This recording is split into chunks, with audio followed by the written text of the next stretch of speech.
Hi, everyone, and thank you so much for coming to the SOPHIA webinar.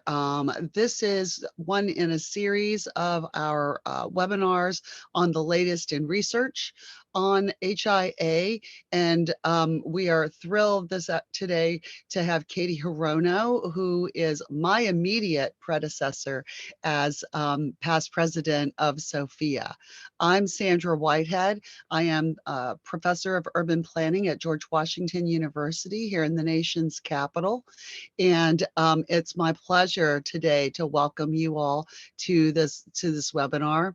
And thank you all for coming today. And I really, if you're not familiar with SOPHIA, we are a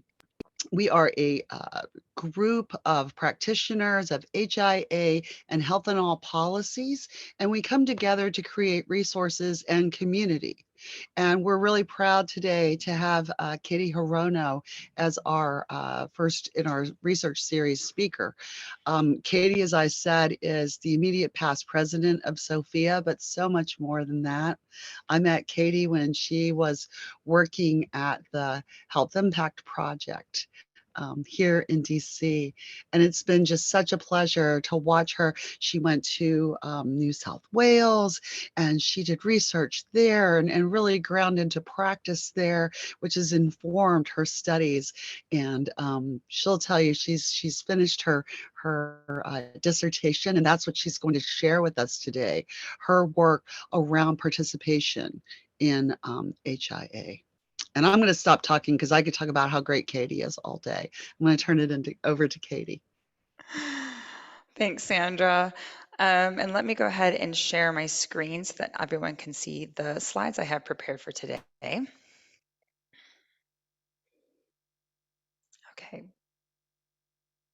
make sure that comes up. Okay, and can I just get a head nod to make sure that that's all looking okay?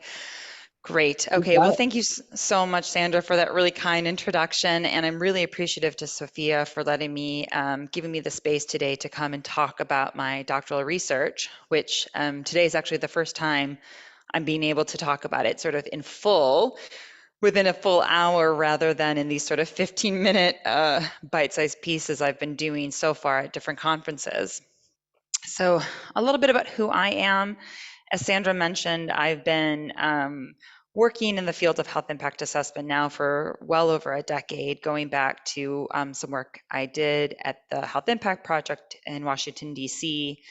I was working for a while in New South Wales, Australia, working again on developing capacity around health impact assessment. And then for the past 6 or so years, losing track of time, I've been in Scotland in the United Kingdom, completing my doctoral research and at the University of Edinburgh. And then recently I've taken on a role as a principal consultant at RPS doing health impact assessment. So what today I'll be covering is the doctoral research that I did for at the University of Edinburgh. So I'll be talking about the type of research question that I sought out to answer and a little bit about the methods on how I went to research that. I'll be discussing the findings of my research and what exactly this all means for health equity. And so that'll take probably about an hour to get through, and I'm hoping to leave at least 30 minutes at the end so that we can have a detailed discussion about any of this. But if there are points along the way that people would like some immediate clarification on, we're not a huge group, so feel free to just chime in. You can ask a question. Sandra, I'm happy to have you interrupt me if people have questions they want to ask, or to keep an eye on the chat box as well if people want to put questions in there, just so that it's a bit more interactive rather than just me talking at you all for an hour. So let's start with the kind of problem or a research question that I wanted to answer from this research. So I'm sure many of you are well aware of or have heard of the social determinants of health. And the idea is that the places where people live, learn, work, play are the primary causes of overall health and well-being and the primary causes of health inequities. Um, so it's a bit of a complicated web of determinants. This conceptual framework for the World Health Organization shows the way that the socioeconomic and political contexts, so things like economic and macroeconomic policies, social policies, public policies, and culture, affect people's socioeconomic position, that is then mitigated through social cohesion and social capital to affect things like material circumstances, behaviors, psychological factors, which then impact on equity, health, and well-being. The challenge with this, as you can see, is that it is a complicated relationship between what we would call sort of structural determinants of health, those on the left-hand column, these socioeconomic political context, and actual health outcomes. So where do we then decide to intervene if we want to affect health equity? Well, this conceptual framework from the WHO offers, again, some different dimensions of where you might want to intervene. So sort of looking at either macro level, like public policies, all the way down to the micro level at the individual level. They talk about intersectoral action. They also talk about social participation and empowerment. But I'm curious, and maybe we can just take a minute, people can put some points in the chat about, first of all, based on this sort of model, where, if you wanted to affect health equity, where do you think you would want to intervene? And then maybe reflecting on your own work, where is it that you are likely to actually intervene? So let's see if we can just start there. If people want to put anything in the chat.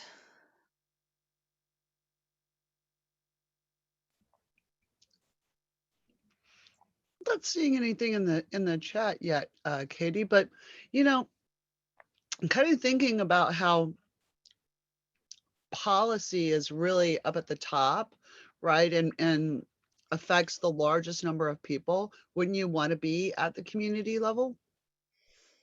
Yeah, so a lot of people are saying here that so both based on my work, most likely to intervene at community level, community level. Some people are saying would like to see more representation of diversity in the health professions. That would be a good place to intervene, maybe kind of getting into the public policy scape around how people get hired. Want to intervene at the policy level, more likely to intervene at the micro or meso level. Someone says the macro level policy change has impact. Our health agency has some access to policies to reduce exposures of disadvantaged people. Yep. So co-create at the micro level. Yep. So there seems to be a pretty strong focus here at either sort of the community level, which, as you can see from this framework, focuses on reducing vulnerabilities of disadvantaged people, down to the maybe micro level, which is about reducing unequal consequences of these other determinants. But I think, yeah, people are here saying policy level, but often it's one-off and not addressing structural factors.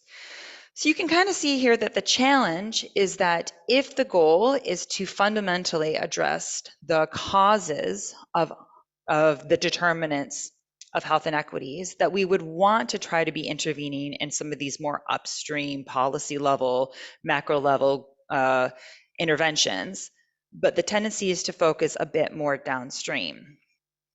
For me, I was really interested in understanding how this idea around social participation and empowerment could act as a determinant of health. And if I go back to the previous slide, let me go back to the previous slide.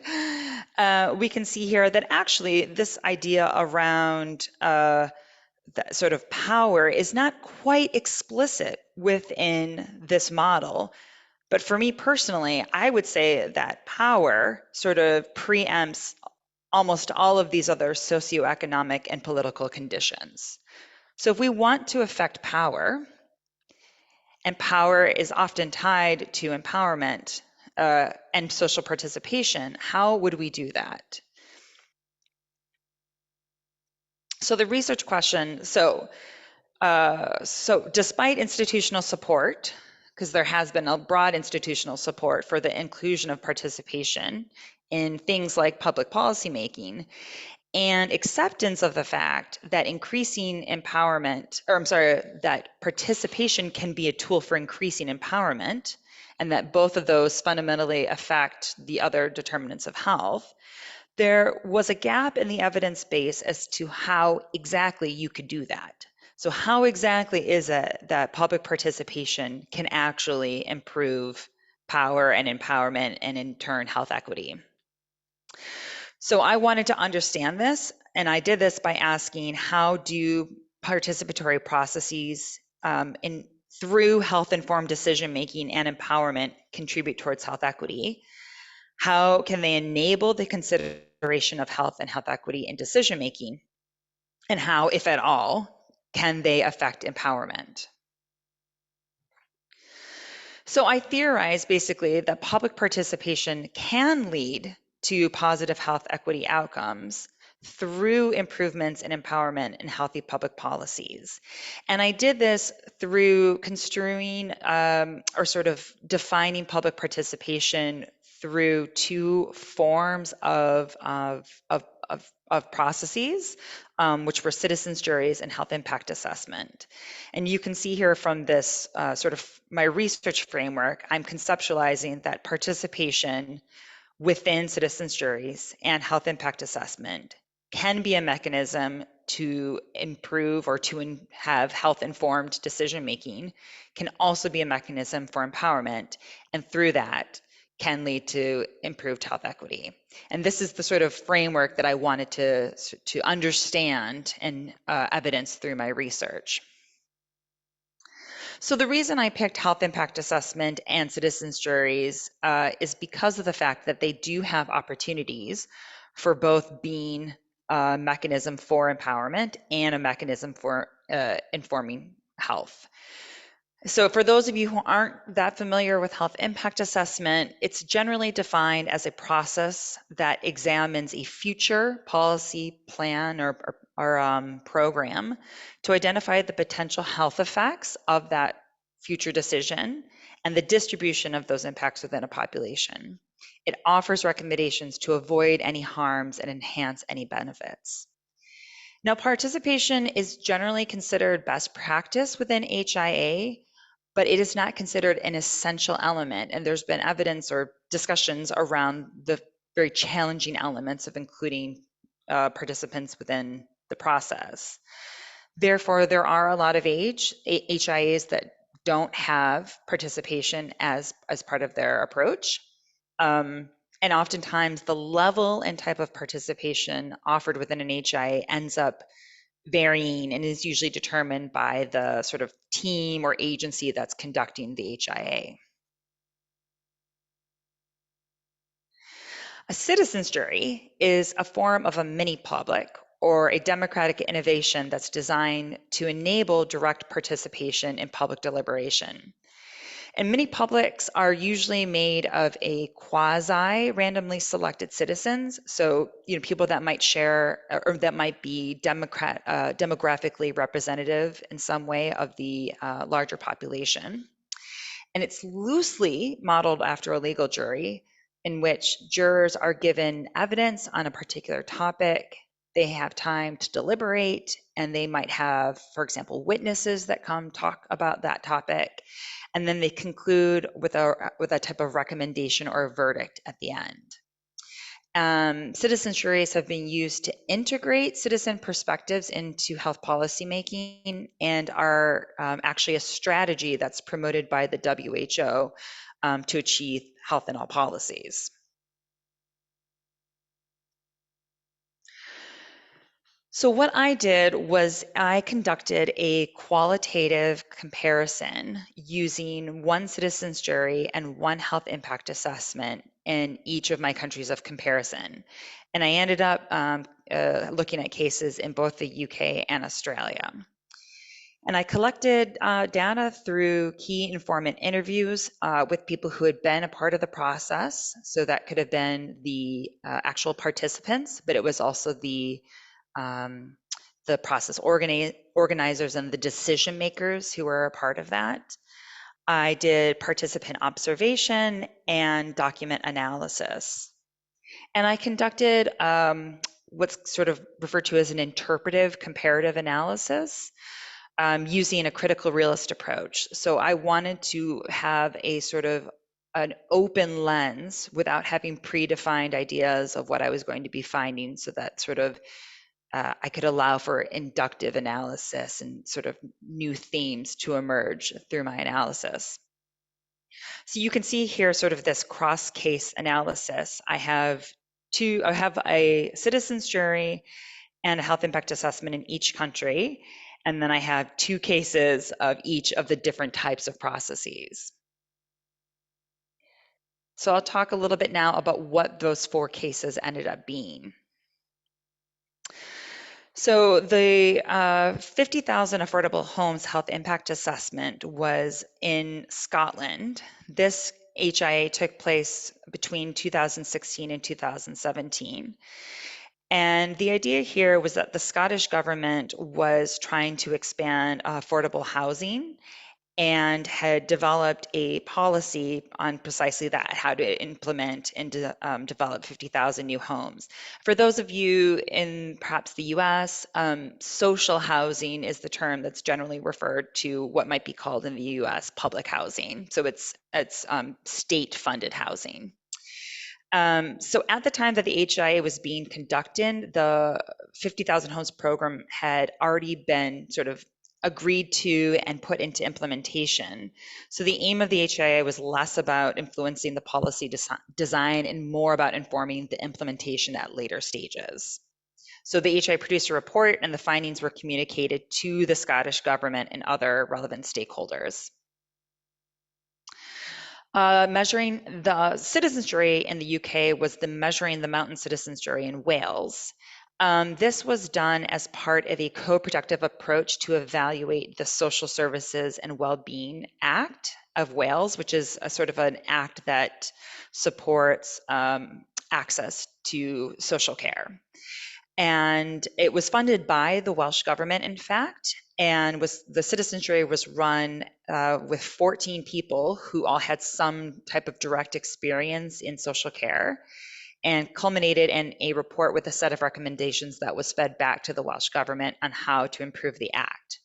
At the time of the citizens jury, there was no upfront commitment from the Welsh government to respond to the findings, but they have since provided a written response to their recommendations. The 2018 Byron Shire Community Solutions Panel was also a type of citizens jury in Australia. This was run with support from New Democracy Foundation, and this was focused on how the council should prioritize spending on their local infrastructure. So the Community Solutions Panel it was both aimed to decide how to prioritize that funding, but also to trial a new approach to community engagement. So 32 residents were randomly selected to participate, and they produced a report with a values-based recommendation framework for council. Now, council had actually given an upfront commitment before this was run that they would basically adopt the recommendations that came out of the panel. And so those have since then been integrated into various council strategies and programs, including the 2018-19 delivery program. And then lastly, the Airdrie-Bradbury Health Impact Assessment took place in Australia. This was conducted between 2015 and 2016.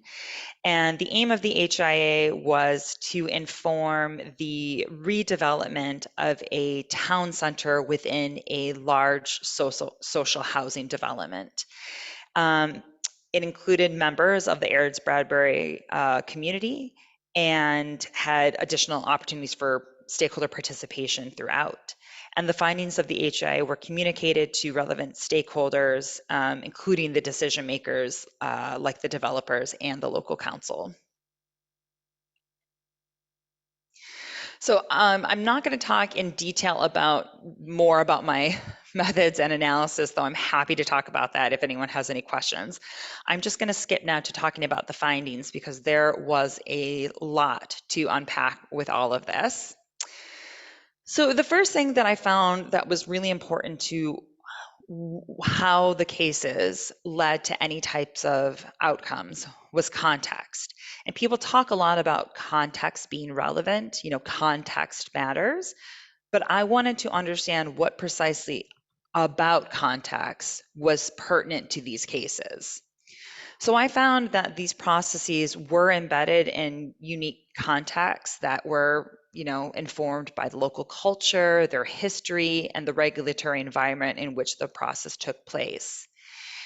And the processes were all intended to inform a specific outcome, but some of them were sort of situated within regulatory processes that required some level of participation and others did not. So this variability in the context led to different decisions by the organizers around how to run the process, which in turn affected sort of the explicit and implicit goals of the process. And then that informed how it was run and then how participants inevitably experienced it overall, how they were sort of able to participate. So the way I ended up thinking about this was framed around this idea of ecologies of participation. So this comes from the idea of an ecology of participation was introduced in this article by Chilvers et al. 2018. And they say that the dynamics of diverse interrelating collectives and spaces of participation and their interactions within their wider systems and political cultures is what makes an ecology of participation.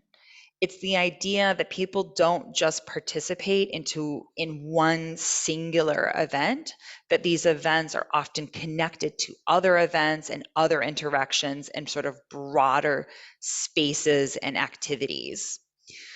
So I looked at the way that these different processes were sort of embedded into different types of ecologies. The way I ended up framing it is that there appeared to be sort of processes that were wildflowers and then processes that were roses. So what I mean by wildflowers is that some of the processes took place in a context where there was no mandate for public participation. So just like a wildflower that can kind of grow on its own, doesn't need to be tended or fixed or grown for any particular reason. The idea with the process was not to sort of achieve a particular goal, but to be inherently participatory. So the Airds-Bradbury case, health impact assessment, and the Byron Shire Community Solutions Panel, even though they were both aimed at an outcome, informing the redevelopment of a town center or informing this infrastructure spending, the sort of overall goal was, and this is what the process organizers described, is that they wanted a participatory process. And having the health impact assessment or the citizens jury was a way to achieve that. Conversely, the other type of processes are what I'm calling roses. And the idea with this is that roses are often grown to achieve a certain outcome. They are tended in a certain way so that you get a certain type of bloom of a certain color that you can then sell to a customer. And in very much the same way, measuring the Mountain Citizens Jury and the 50,000 homes health impact assessment needed to fit into a particular policy-making context so that the output of that process needed to sort of be a document or an output that could be fed back into that process. So so public participation, it can be a required activity which seeks to address a particular policy-making goal. So it could be like consulting on a policy option or seeking feedback on new regulations or spending prioritization. And these processes are often conceived of meeting that type of policy goal.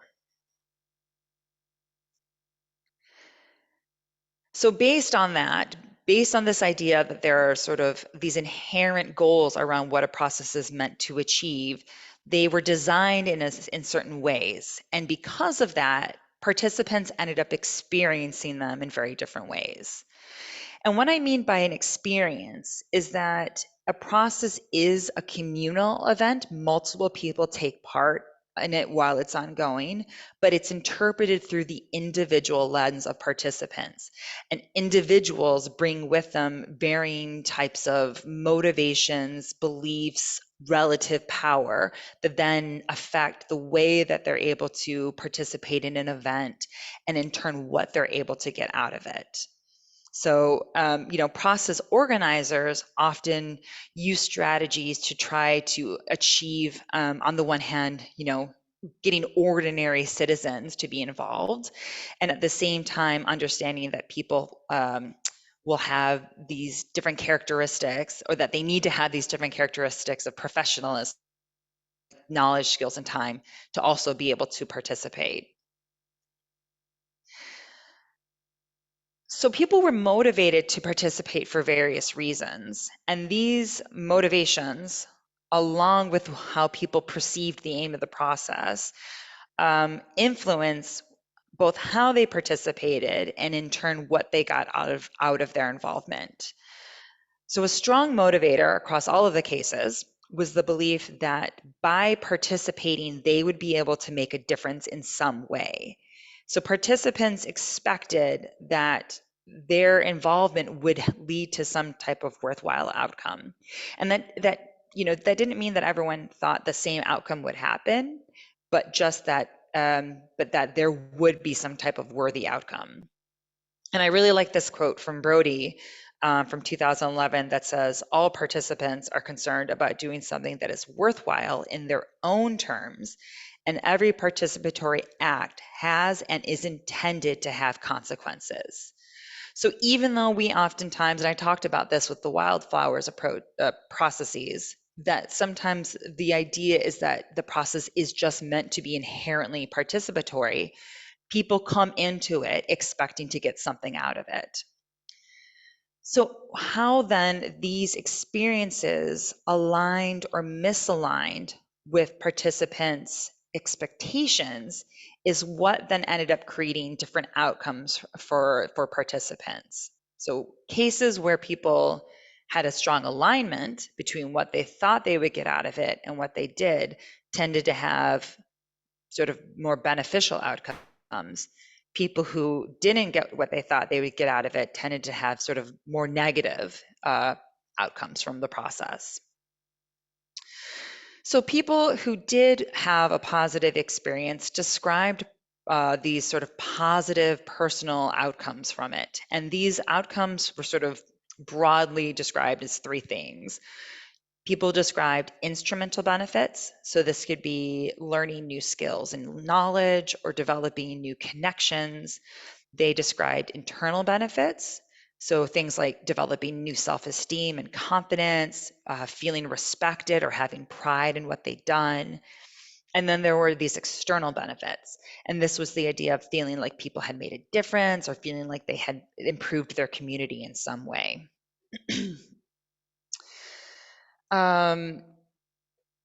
Now, participants also described many ways that the process had been empowering to them in some way. And the way that they described empowerment varied. So for some people, what was empowering was the fact that they felt heard. For other people, it was increased confidence.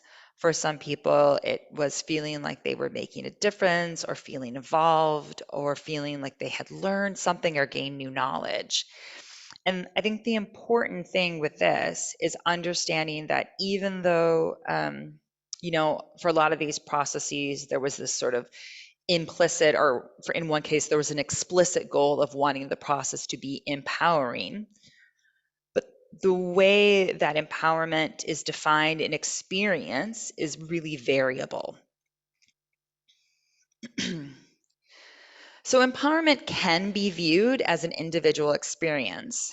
And this form of empowerment is often referred to as psychological empowerment, which is defined often as the process by which individuals gain mastery or control over their lives and participation in the lives of their community. But in contrast, empowerment can also be viewed as a collective experience, and that's where power is viewed as the capacity to implement, and the type of power that makes up empowerment is one that is relational, or a power with, or a process in which individuals and social systems mutually create each other. In either case, empowerment is considered an experience of power. So for me, the important thing when thinking about empowerment is that it is some type of social process through which there is a change in the experience of power. So central to this is this idea and this understanding that power can be a changeable experience, that we don't have fixed levels of power. And in the cases, I found lots of examples of ways that participants felt that they had experienced empowerment either individually or collectively.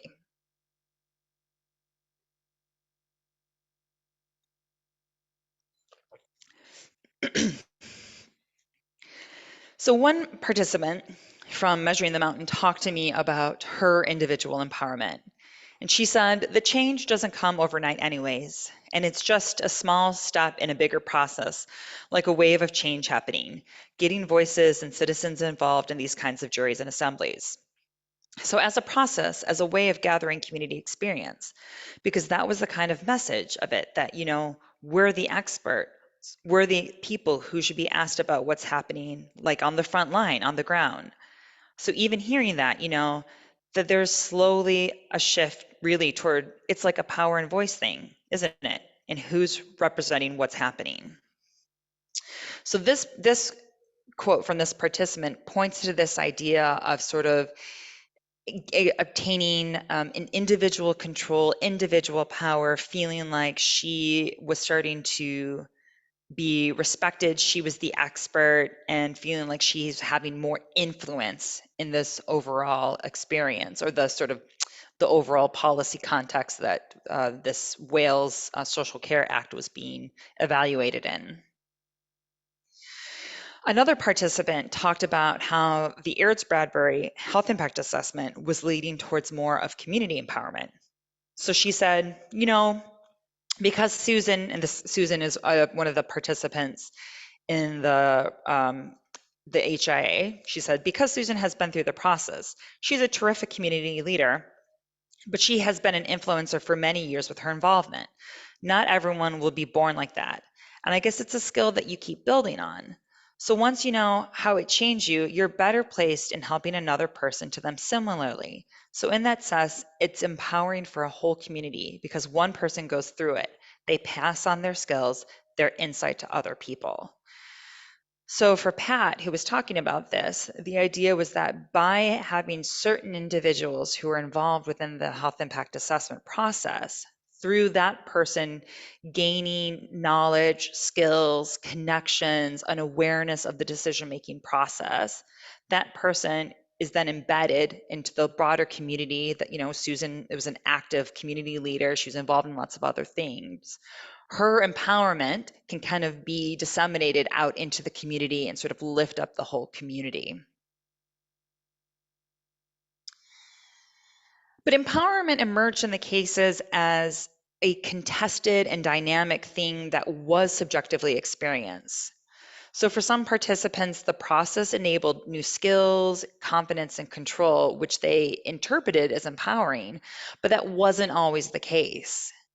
And developing individual empowerment often depended on a dynamic process in which participants both felt that they had a say, but also that they felt heard, and that in a way that honored their individual experiences and contributions.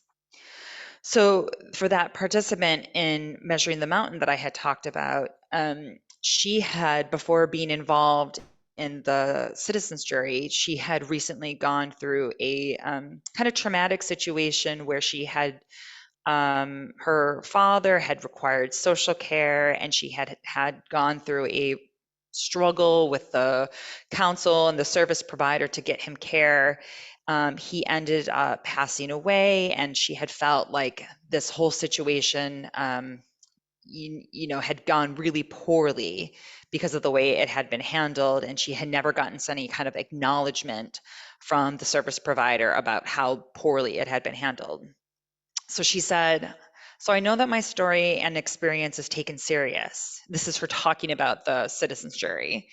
"And it's about the empathy and compassion about your experience as well, so that it matters. So my voice matters. My experience with my dad matters. Therefore, then coming back to feeling empowered, to being valued. So what I have to say about it, again, it's the difference between my experience with the council and feeling dismissed, and that my experience isn't being valued or respected or honored." So for her, what really felt empowering was the fact that this was different from her other experience of being involved with some sort of, you know, bureaucratic system. So although most participants began the process with some degree of relative power, I mean, most people participated because they had, some skills or capacity to actually be involved. They all came into it with different levels of power and powerlessness and different experiences of powerlessness. So for Aoife, she had relative power in the one sense that she was educated, she had the time, she had the resources to be able to participate in the citizens jury. But on the other hand, she had just gone through this experience of needing support for her dad, not being able to receive it, not being able to be in a position to argue with counsel or pay to have private services to care for her father. So this duality of having relative power on the one hand, like time and skills and resources, but being powerless on the other, like dealing with social service providers, it really reflects the multifaceted nature of power. We all have power to some extent, but our ability to enact power in different situations can be constrained and mitigated by the power of others. And it seemed to be that the people who felt that the processes were the most empowering were those that had some sort of recent experience of feeling powerless, or that the process enabled them to feel powerful in a way that was lacking in their life in some other way. Another important finding with all this was the difference between having a say and feeling heard. Now, those two phrases are used interchangeably all the time, and these were used interchangeably all the time by my participants as well. But I think when I looked deeper into that in my analysis, I noticed that there was an important difference between what people described as having a say versus this experience of feeling heard, kind of what Aoife was talking about in that last quote. So people described having a say as the opportunity to offer personal contributions, like their thoughts and feelings and experiences towards this decision-making process.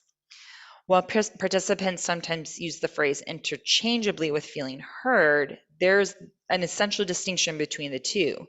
Having a say was a one-way channel of communication where participants could make this personal contribution towards the decision making, whereas feeling heard was a two-way channel in which decision makers then actually acknowledged, or the process organizers acknowledged that person's contribution in some way, so that people felt that that input, what they were offering, was contributing overall in some way, making some sort of difference overall to the process. And this idea of a two-way channel is often referred to as closing the feedback loop by many public participation practitioners. So Reese, who was a witness from Measuring the Mountain, said, "I don't know what the outcome is going to be at the end of it, so you can't have preconceived ideas in it. All you can do is just tell your story." But as I said, I felt empowered by being able to say that, because it's like the feeling that that I'm being listened to. So for this person, he wasn't as concerned about what the overall difference his personal story was going to make in changing the Wales Social Care Act. What mattered for him was feeling that he had a forum to voice his experience, and that there were people there who were going to take into consideration what he was saying. And so for him, the fact that there were jurors, the citizens jury jurors were there to listen to his story, let him feel like his experience was going to feed into this process somehow. So that sort of summarizes very briefly what the sort of personal outcomes were for the participants. As you'll recall, going back to my sort of research framework, I wanted to understand not just how this can affect empowerment, but how it can also lead to healthier decision making. So I did find that the processes had varying levels of effect on the sort of intended decision that they were trying to inform. So those changes some changes could be directly attributed to the process. And Byron Bay, that infrastructure citizens jury had, as I described, some direct evidence that the council had integrated the recommendations from the citizens jury into their local plan.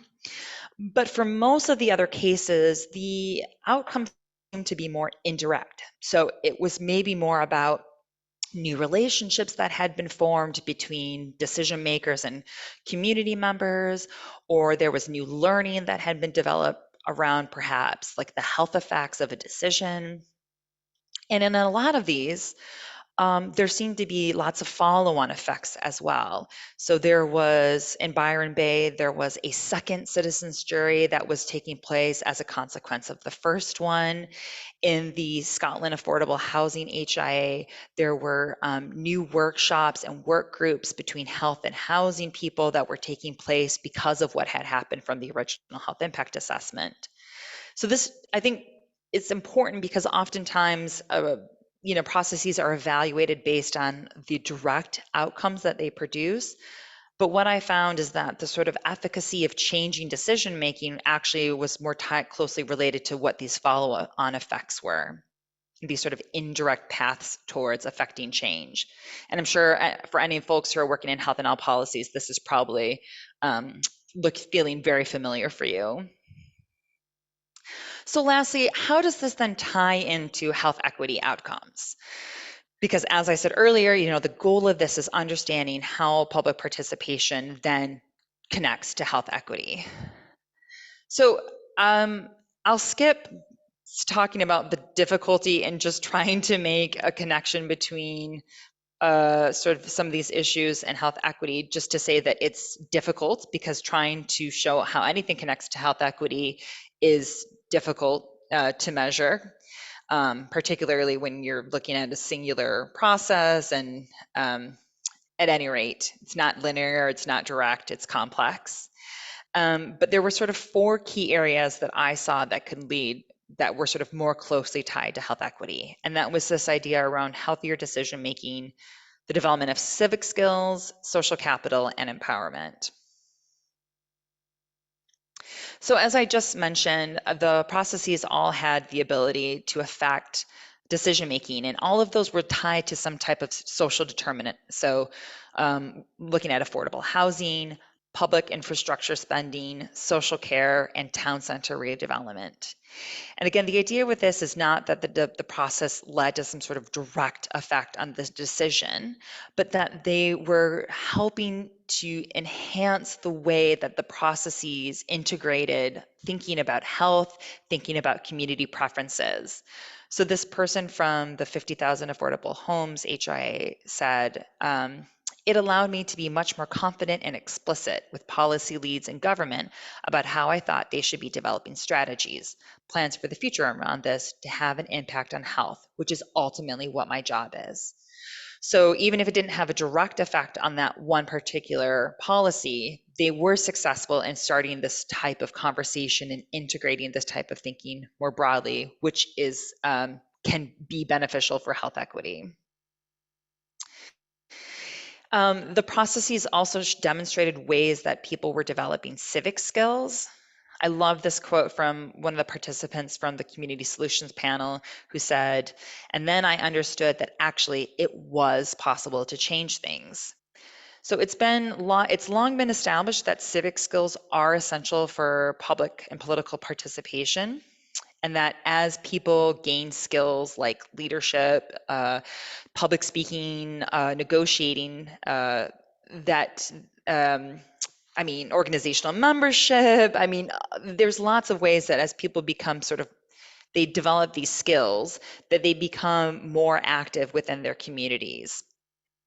And the idea with these type of deliberative technologies like citizens juries that include these type of civic and interpersonal outcomes is that you can create citizens who are more active in civic affairs, that are more tolerant of opposing views, that can better identify and justify their preferences and develop faith in democratic processes, and sort of raise people's interest in politics and engagement in political activities overall.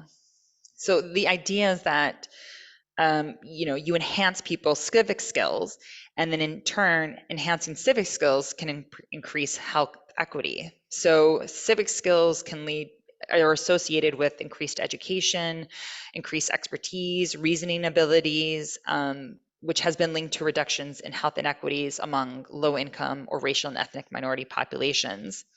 And then democracy in and of itself is also theorized to be a determinant of health. Um, and enhanced civic engagement is viewed as a strategy for improving health equity by increasing the capacity of its disadvantaged communities to advocate for policymaking that addresses their needs and improving civil rights. So as a whole, by enhancing the civic skills of participants, we have the opportunity to reduce health inequities. The cases also demonstrated a strong connection to social capital. So things like relationships, enhanced trust, these all kind of contribute towards what's considered bonding social capital. And there's really strong evidence that shows that social capital has health benefits. So trust, norms of reciprocity, civic participation, these all enable coordination of communities, which can improve community health. It's also linked to sort of collective ability and empowerment to challenge unhealthy conditions. And it's been found to decrease community level mortality rates, decrease illness, and it's considered a protective factor for mental well-being.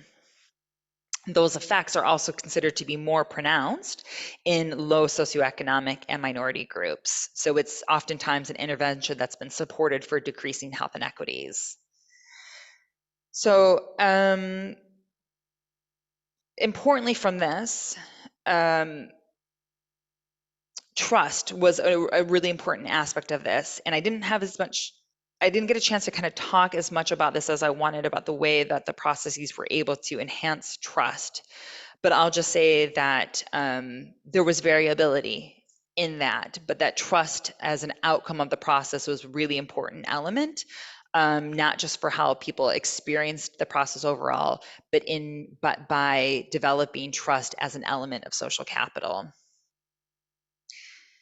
And then, of course, these types of outcomes that I'm describing, things like trust, reciprocity, feeling connected to their community, they're both positive outcomes of the process, but they are also the same key components that enable people to maintain strong collaboration and maintaining engagement with communities in the long run. And then lastly, just to say that empowerment has also been shown to connect to health equity. It's usually shown as a connection to health equity through other measures like social capital, community cohesion, and community capacity. Although there have been some reviews. There's a systematic review by Wallerstein from 2006 that did find that empowerment could be linked to health outcomes like self-reported health, disease management, improved women's health, et cetera. Oh, and I'll just say this quote as well, because this one person from Aylesbury also really uh, very clearly described the way that she felt empowerment could lead to health outcomes. She says, I felt empowered because I felt listened to. And when you feel that you're being listened to, not just shooting the breeze, it empowers you. It makes you feel better in yourself. So I would think that that would have affected my health in the way that if you're not doing anything, if you're not listened to, you don't feel you're worth anything. You tend to get depressed, and depression brings on a whole lot of health problems as well. So she herself is clearly articulating the connection between empowerment and mental well-being. So I want to spend the rest of the presentation time then talking about power, because power, as I said before, was sort of the primary construct that I wanted to understand through this. You know, how is it that power can be connected to health equity? Um, and I think power is a challenging construct to work with because empowerment theory often treats empowerment as sort of this normative thing that people can, that they can be empowered and that it's sort of transactional, like you have power that you then give to someone else, it's sort of this thing that you can move across the scales. But what I found is that power was contested, it was dynamic, it was enacted in lots of different ways. Power is a dense and dynamic net of omnipresent relations. As I said before, we all have power in different ways. We just are constrained in our ability to use it in different contexts, and oftentimes by institutions that have greater power than we do. So I found that, let me then go on to the next slide, but just to say that what I'll talk about now is the way that that power was enacted within the processes helps to explain how then power can essentially act as a fundamental determinant of health inequities. So power has been broadly acknowledged as a cause of the causes of health inequities, though there seems to be less evidence to demonstrate exactly what that connection is. There's been a couple of frameworks that have been published in the past few years that make that conceptual connection between the different forms of power and how those forms of power create different policy outcomes that then shape health inequities. For me, I envision public participation, and this is based on my empirical evidence, as both enacting and challenging three sort of forms of power: instrumental, structural, and discursive power. So by instrumental power, this refers to the idea of one actor's ability to directly influence formal policy decisions or other policy actors. So you might think of someone who's invited to a decision-making contact, or someone who's given a seat at the table. So by providing opportunities for participants to inform policy decisions, participatory processes can help to challenge this form of power. Structural power refers to the ability of different actors or institutions to shape policy agendas. And this includes both who takes part in these spaces, but also the scope of which solutions are considered viable. So less powerful actors are often excluded from these spaces. I mean, I'm sure you can all think of lots of not just groups of people, different communities, different institutions, but also certain policy ideas aren't elevated because they are either considered inconceivable, unacceptable, or just merely that they challenge the status quo. So public participation in this sense can challenge this by seeking to incorporate broader actors, i.e. everyday citizens, into these policy spaces, and in some cases also allowing participants to decide on their own solutions. So maybe offering ideas that wouldn't otherwise be brought to the table. And then lastly, discursive power is the ability of powerful actors to shape the ideas and behaviors of other actors, just even limiting what is imagined to be possible. And a lot of this has been discussed in the context of commercial determinants of health the idea that commercial actors have strong discursive power to shape the way that the products that we consume, the way that we structure our social interactions, etc. So participatory processes seem to be very strongly linked to shifting discursive, instrumental and structural power. It seemed like there was an opportunity there, but there wasn't as much evidence as their ability to counteract discursive power. And such as, how the types of solutions that participants envision as possible. So participants in a citizens jury might be more likely to think of ways to improve existing systems than to overhaul more fundamental structural inequities like neoliberalism, though that's not always the case. And a citizens jury that was studied by Smith et al. From 2021 talks about the fact that the citizens jury people proposed universal income as a solution, which hadn't been on the agenda before. So it does have the opportunity to allow to push onto discursive power as well. And then, as I discussed, the processes emerge within these different participatory ecologies. So some arose from regulatory landscapes where participation was required and it was already regulated. And then there were others in which participation was viewed as a goal in and of itself. But despite these contextual differences, there were still consistencies in all of the processes, in all my cases. So they were all able to accomplish some level of influence on decision making, even if it was, a more distal effect, and all enabled some type of positive outcomes for participants. And I think what this reflects is the fact that all of my cases took place in political economic contexts that are similar. So these are contexts in which there's existing capacity of people to participate. There's been prior mobilization of citizens, like these are, highly advanced democracies. And there's institutional knowledge and interest of policy actors to actually listen to the processes.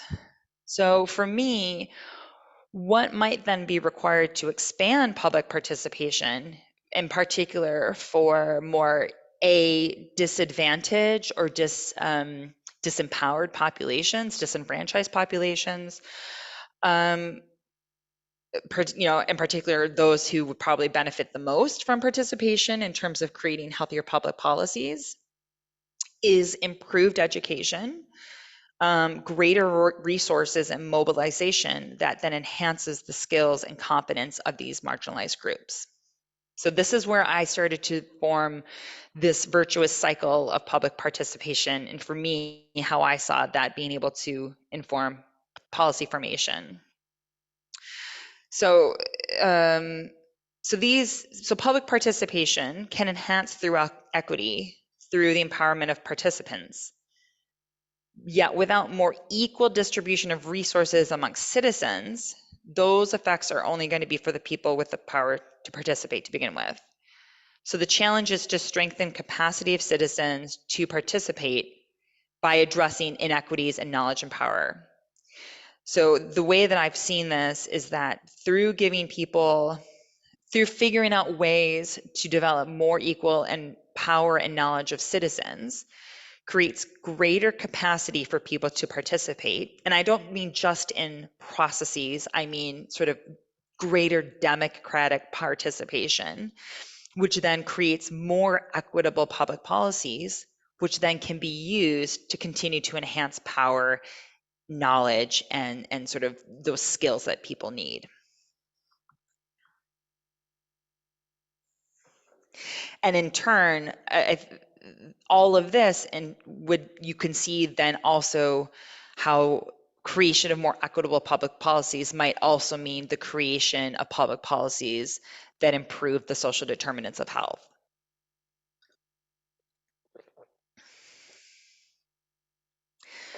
So in summary, so I've got sort of 3 key points to take away from all of this, because I know I've talked through a lot and very quickly.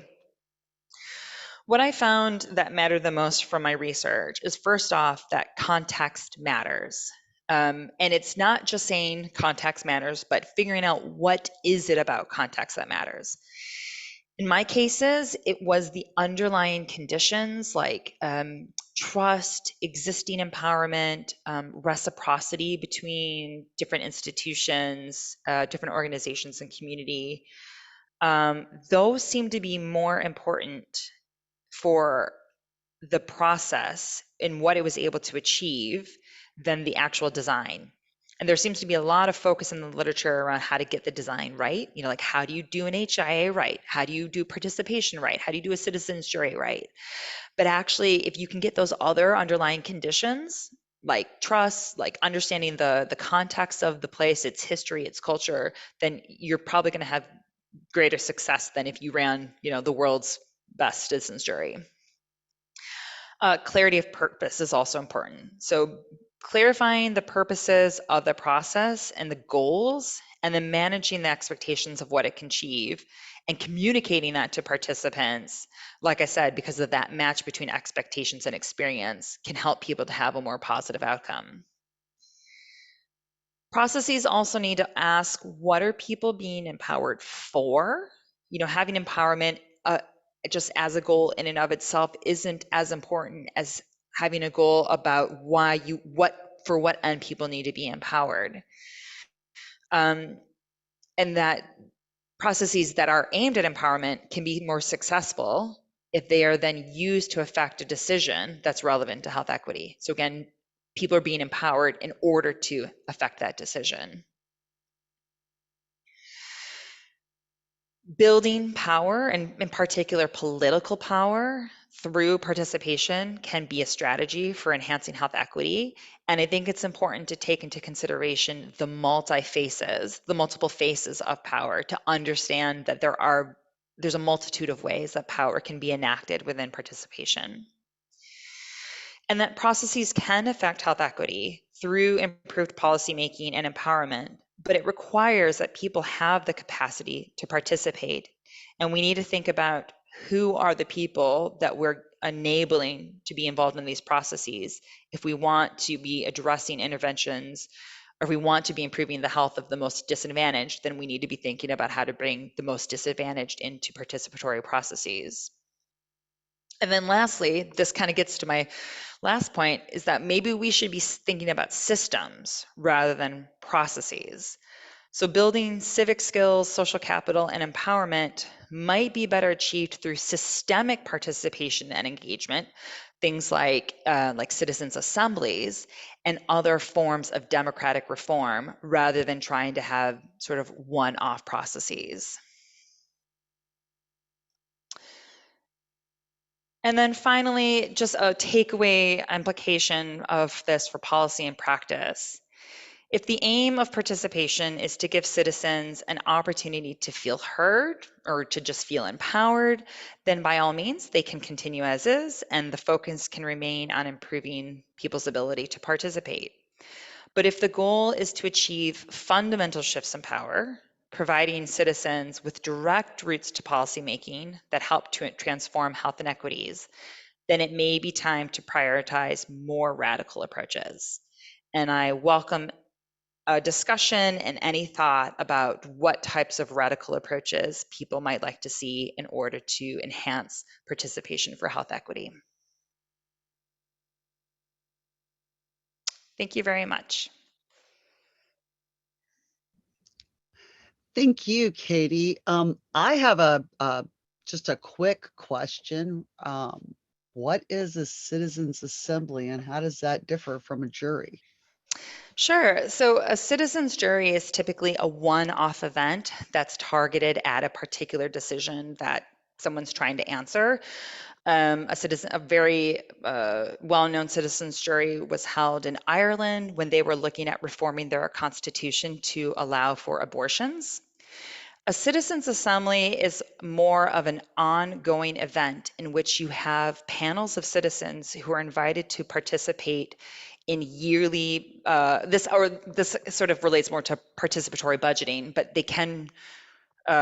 they're sort of invited to participate in deciding how like municipal or local budgets are spent. They might be delegated responsibilities on deciding other elements that would normally be delegated to like elected decision makers. So it's basically it's like a form of direct democracy in that you get a you do sort of a representative group of people that are invited to come and then have some responsibility for an area of governance over that community. We have a, I guess that would be sort of similar in the States to something like a civic association or a council of neighborhood association, something like that. I think so. Although, I mean, they're called lots of different things. It really depends on what the governance structure is. I think the key point with this is that citizen assemblies are like, they're built into the government so that those people have, the assembly has, um, they have decision-making control. They're not then required to go into a second layer where then they get approval from an elected official to then do what they want to do. They're just given the power to go ahead and do it. And we have a couple of questions in the chat, one that relates to this, and then I'll ask yours, Audrey. Um, how are people recruited? Jamila wants to know, how are people recruited to citizens juries? It depends. It's typically I mean, you can use there's lots of different methods on how you can do representative sampling and recruiting. So with the citizens jury in Byron Bay, they used like a local registrar through like an electoral registrar to then they did like a random allocation using people's phone digits. And then they invited people to participate based on that. And then from those who were invited to participate, like 32 people confirmed that they could do it. So it's any type of way that you might do like a representative polling. Yeah. But very dissimilar in how American juries are formed, right? Like it's sort of similar in that it's formed from voter rolls, but it's not randomized as much. Yeah, I actually have no idea how people are, are what's the process for jury polling in the US. So, Audrey wanted to know, were you surprised by any of your findings? um, yeah, there was a lot of things that surprised me. I think the big one is that I really came into this thinking that like I don't know, that it was like a machine, right? Like you would go into the participatory process machine and then you come out empowered, Like I kind of thought that that's like the goal, right? Like people participate and then therefore they are empowered. And I think for me, realizing just how diverse and contested that even the term empowerment was, like a lot of people like really pushed back at me, like even asking, like one woman was like, I don't need to be empowered. Like I'm empowered. Like I don't need someone to pat me on the head and tell me I'm empowered. Versus some of the other people who were like, yes, this power was incredibly empowering, process was incredibly empowering. So I think that really surprised me and led me to then thinking really in depth about, like I said, those sort of the multi faces of power, the way that power is, it's interactive, it's relational, that we all have it. Yeah, that to me was sort of one of the biggest findings from all this. What do you think the goal of ultimate empowerment is? Is it sort of that Maslow's hierarchy of self-actualization, or is it more on the scale of the ability to participate in the long term in decisions that affect you or that affect your class of human? Yeah, I mean, I think it's something different to every person. In individual empowerment, it's self-defined. So like what you feel like you want to be empowered by is going to change person to person. I had a couple of participants talk to me about the way that the process led them to feel like they could go on to pursue higher education, that they felt like they were capable, or they realized that actually they do like learning, and that they know they can engage with complex decisions and work through them. And so then they decided to go on and go into higher education. So for those two people, like that was what was empowering to them. I think when we're talking about sort of some of the ideas of empowerment within the idea of like community development, or within this idea around health equity, the goal is sort of that people feel that they have the capacity, the skills, and are enabled to take control over decisions, or to have some influence over decisions that affect their lives. So for me, what this kept pointing to is like, how do you enable, or how do you empower people to engage in democracy? How do we shift democratic structures so that people can become more involved? Danielle has a question. Oh, I'm sorry. It's from Rankin. Ringen, yes, yes, Again, yes, so yes. sorry. Why don't you unmute yourself and ask your question before I totally and completely murder your name again? Thank you. Hi, Casey. I was just reflecting that it is sometimes hard to get people to participate and come to events, and that might be hard to reach groups, or people are just very busy and budgets to run lots of events aren't always easy. Is social media a tool that might be harnessed through health impact assessments, or are there risks in trying to do that as a methodology and an approach? Yeah, I mean, it's a good question, because I think that there absolutely need to be, like, if you're talking about radical approaches, like what are creative solutions that you can look at to do outside of these like one-off labor intensive, resource intensive processes? I think that, I mean, there's a lot of interesting ways that digital and different technologies are being used to enable participation. Um, and actually, I just read an interesting article the other day that was looking at how social media, you can view it as like within social network analysis, and you can look at the way conversations are sort of connected between people within social media. So I mean, I don't know of a particular approach, but I can imagine that there's absolutely ways that you could engage people through that, in a structured and sort of focused process that would enable people to still voice their interests, to feed back to people about how that those concerns are being fed into a process, and so on. Thank you. What measures around empowerment and involvement did these 4 studies use, if any? Sorry, Sandra, say that again? What measures? How did they know that their community outreach and involvement processes were effective?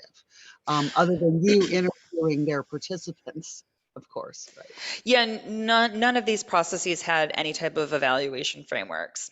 So, which I think might surprise some of you, but for others of you who work in health impact assessment, like that might not come as much as a surprise, because typically by the time you're done running the actual process, there's no budget left to actually evaluate it. So it was more, again, it's more this idea that people have this normative belief that if you do a process, like people will just become empowered, without then actually measuring it, without designing it in ways that help to accomplish those types of goals.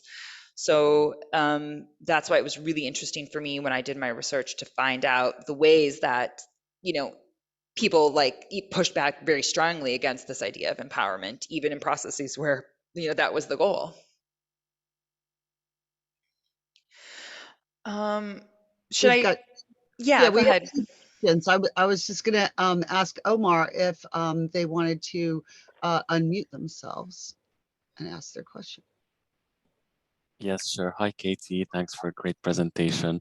I wanted to ask, just thinking about context, I know the scope of your study was on contexts where democratic infrastructure was very much already present, but I wanted to take your thoughts on contexts on public participation as a method to enhance health equity in contexts where these democratic infrastructures aren't as robust or even present.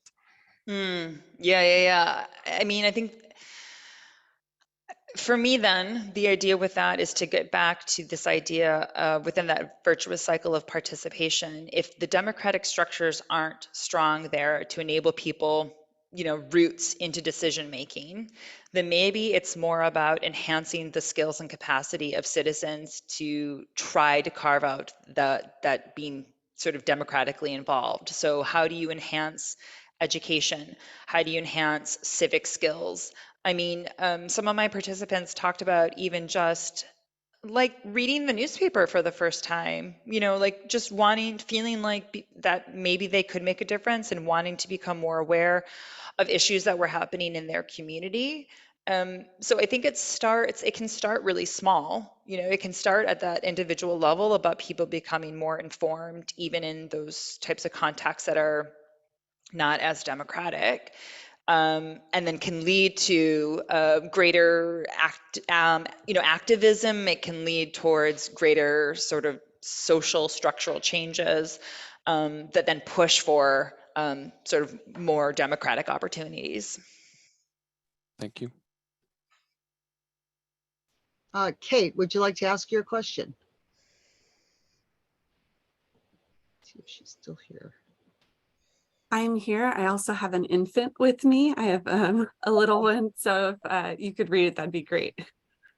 Folks of all ages are welcome at SOPHIA events. Yeah. Kate asked, were folks compensated for their time and in the way that staff normally are? And this is a barrier, right? This is always a barrier for people of privilege show up at these meetings because they have childcare, they have transportation, so, and this just became a expendable expense under US EPA funding, right? We fought for this for so many years to be able to compensate community members. Were any of the folks in your studies compensated? So the citizens jury that was done in Byron Bay was the only one that provided an actual stipend to citizens. I think it was something like 200 Australian dollars for their involvement, which is not that much because it was something like 4 Saturdays that they gave up over 4 months. The citizens jury in Wales, people were compensated for their travel expenses, like they had like their hotel and travel costs covered, but they weren't actually given a stipend. And then the participants in both health impact assessments weren't given any financial resources, which absolutely, again, comes back to this idea about relative power, right? Like the people who then are able to participate are those who generally have, the money, finances, the childcare, the transport in order to participate, and then potentially leaves out those people who could benefit even more.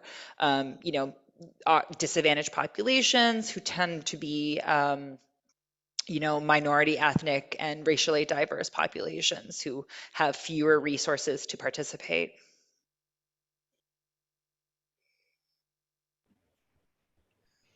I am not seeing other questions in the chat. So I wanted to give you the opportunity, Katie, to give us some closing thoughts.